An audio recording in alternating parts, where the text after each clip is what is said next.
Hey guys, welcome back to my channel. In today's video, I will show you how to fix the error your account has been disabled in the App Store and iTunes on your iPhone in simplest way possible. First, the easiest fix is sign out of your Apple ID and back in. Go to settings, tap your name, scroll down, tap sign out, enter your password, sign out fully, then sign back in.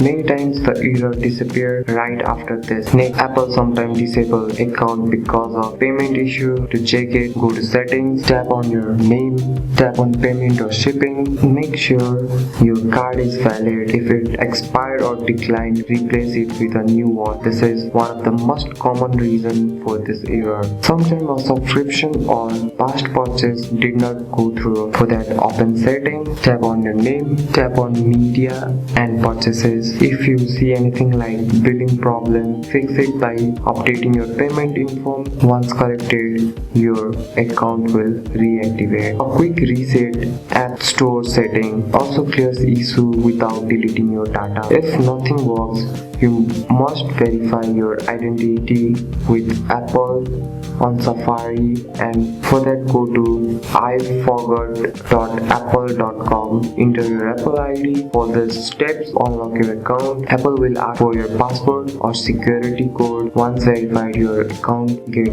re-enabled. That's it. That's all for today's video, guys. If you found this video helpful, drop a like and subscribe for more videos. Thanks for watching. See you in next one.